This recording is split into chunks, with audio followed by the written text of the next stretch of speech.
Hi everyone, my name is Anita Ladhani. I'm a licensed clinical social worker and an energy practitioner. And this is part 4 of Raising Brilliant Kids. So I named it Raising Brilliant Kids because that's what we want as parents, right? But the goal really is to raise healthy kids. It's to raise, of course, physically healthy kids, but also emotionally healthy kids. So in part 1, I read from the book The Prophet, and I talked about how in the book The Prophet by Khalil Gibran, it says how your kids are a gift to you. They are entrusted to you, so you should trust them and raise them the best way you possibly can. In the second talk, we covered the difference about keeping kids busy versus keeping kids engaged, and also the negative impact of extensive screen time. In the third talk, we talked about trauma and what that looks like and how that impacts children. And we talked also about spanking in today's world versus spanking in our generation, and why that is so different. So today I want to talk to you. This is the last of the 4-part series on raising brilliant kids. And again, I say that tongue in cheek because the idea is to raise healthy kids. So I think it is very important as parents to raise kids in a spiritual practice connected to a higher power. Now, what do I mean by that? And why do I say that? So I think we are spiritual beings having a human experience. And no matter what your faith is, it's irrelevant what religion you practice or you don't practice. It doesn't matter whether you're part of a organized, community of faith worshipers or not. I think what's important is that kids are raised in a community setting for different reasons. So the Search Institute has put out something called the 40 Developmental Assets. And what the 40 Developmental Assets summarizes, and it's based on different age groups, and it covers 40 things that they've said are developmental checklists that are important and contribute positively to kids being raised in a healthy, happy way. And one of the big ones there is that community connection. When children feel that they're part of a community, they tend to be, it impacts positively their self-esteem, it impacts their ability to, be successful in school, to form friendships, to negotiate relationships, and it's very important.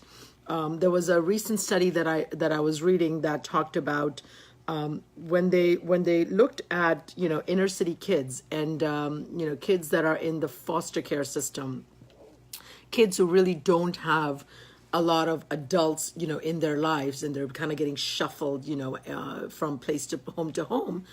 The difference they noticed in the study, the conclusion was that any adult spending 1 hour a week with a child, sharing and communicating that they cared about them, made all the difference in the world. It made all the difference in the world in terms of the child's self-esteem. It made all the difference in the world in the child's ability to be successful in school, to be emotionally stable, grounded. It made all the difference in the world. So now imagine, we're just talking 1 hour a week with one adult who genuinely cares and takes time. So I think that's important. But what I'm suggesting is raising kids with a spiritual IQ, not just an emotional IQ. And why is that important? So I think it is parents' responsibility to impart upon a child a concept of a higher power, a concept of prayer, a concept of a relationship, accountability, values, ethics. I was having this conversation with a friend of mine who, we're complete opposites, right? I'm a 45-year-old Indian Muslim spiritual woman who is, I'm a Democrat, and I'm all about, providing, help. And my friend is a 26-year-old, Latin white cop who's a Republican, and believes in punishment, and yet for whatever reason we are friends. We are very good friends, and we were talking about kids, and of course he's not married. He's not married yet. He doesn't have kids. And we were discussing, and I've had this discussion not just with him but other friends who do have kids and don't. And it was interesting because I was telling him, I said it's important to have raised kids in a church or a congregation or a mosque or some kind of religious spiritual association affiliation. And he disagreed with me, and he said, I disagree with you. I wasn't raised in the church. My parents never forced me to follow any particular faith, or even be involved in the church. They never forced me to do any of that stuff, and yet I'm a good human being and I do good and I'm connected to God. And he's right. He's one of the best human beings I know. And I love him dearly. But I disagree with him humbly because, again, he hasn't raised kids yet. So I was telling him, but when you have kids, don't you think it's important to raise them in a church environment? And he said, no, my kids weren't. I wasn't, so why should I? Of course, I'm going to teach them about right and wrong, but I'm not going to raise them in a church. Now, I think the difference might be because, again, I've been going to different churches. I've been, I'm definitely a Muslim, and I'm raised in the mosque, in the Jamaat Khana, but I've also attended, Hindu, temple, pujas, and I'm very open to all faiths because to me, they're just different paths leading to the same master, the same God. There's only one God.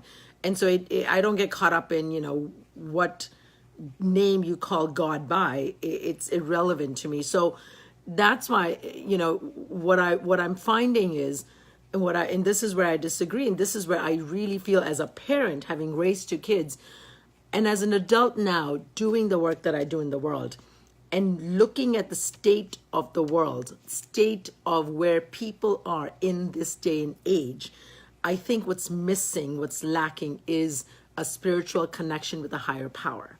I truly, truly, truly believe that. I see that lacking. I think there's a hunger, there's a emptiness, there's a void in people's lives because they are not connected to a higher power. Whatever you want to call that, that higher power by the name by. And the ironic thing is that my friend, my young 26, 27-year-old, well, he is a Christian, but he doesn't quite practice, the connection we have is a spiritual connection. We discuss not just religion, but we discuss spirituality. We discuss humanity. We discuss morality. And in doing that, he helps me become a better human being. And God willing, I hope I do that for him. But coming back to why am I telling you all this? So I'm telling you all this to say that I think as a parent, I think it is crucial that you raise your kids in some kind of faith.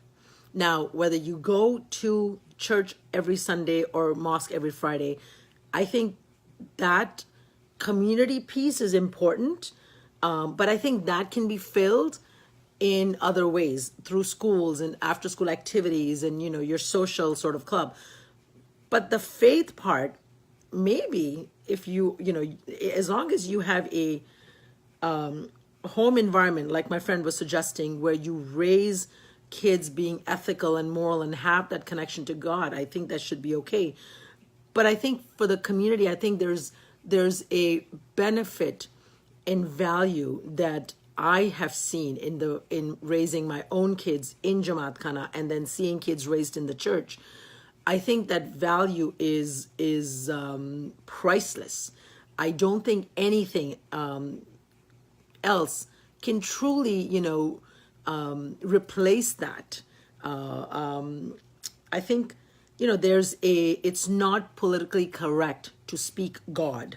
It's not politically correct to, talk about devotion and to talk about love and to talk about your connection to God. God has somehow become one of those, words that we don't discuss.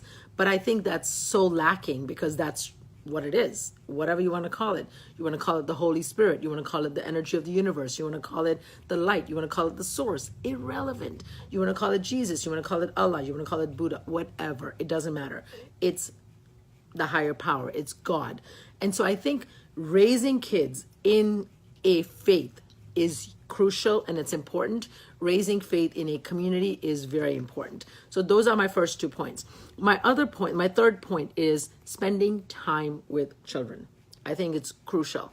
So, and not just spending time, but spending quality time. So this whole debate between quality time versus quantity time, right? I think,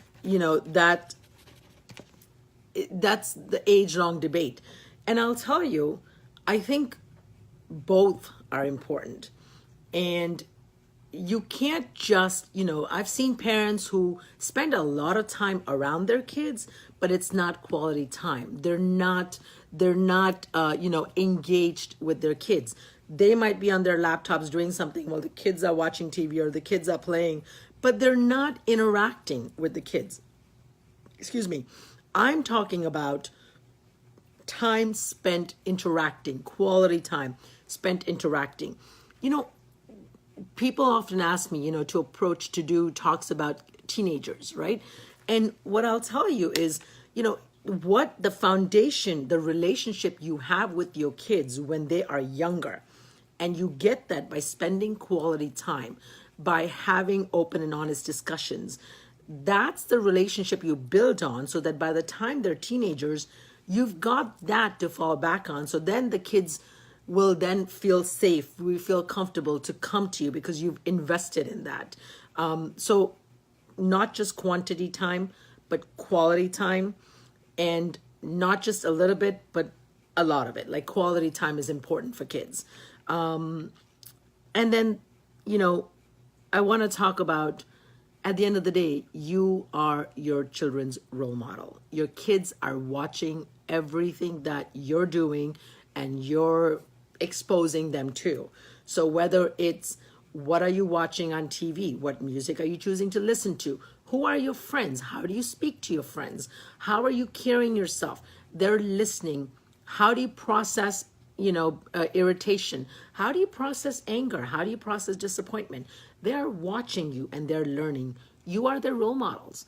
Whether you like it or not, you are their role models. So I think the best thing you can do to raise healthy kids is become a healthy parent, become a healthy human being, become a healthy adult. Now, we all have issues, guys. We all have stuff that, life's been tough on us. That's just the nature of life. And I have a whole different, philosophy of why that happens. Again, it doesn't happen to us. It happens for us. It happens to teach us. And it's our perspective on how we take it that makes all the difference, whether we look at it as a curse or a blessing. And so work on yourself. If there's stuff that is coming up for you, to me, it's coming up because it needs to be healed. If something is coming up, then, talk to a therapist, pray about it, talk to your spouse, talk to someone that's a support system, because it needs to be resolved. Because once you're healthy, once you're checking yourself, then God willing, inshallah, you're able to do that for your kids. But you're role modeling all the time. So, this whole thing about, do as I say, not as I do, it doesn't work. Kids will do what they're going to do. They're going to do what they see. Just like, we raise our kids the way we were raised until we know better and then we change it, right? So, in conclusion, it's, this whole debate about nature versus nurture. I think I'll do a separate talk about that. But anyways, I hope this was helpful. As always, please feel free to share. Please feel free to comment and inbox me if I can be of service in any way. And I wish you all the best and love and light. Take care. God bless.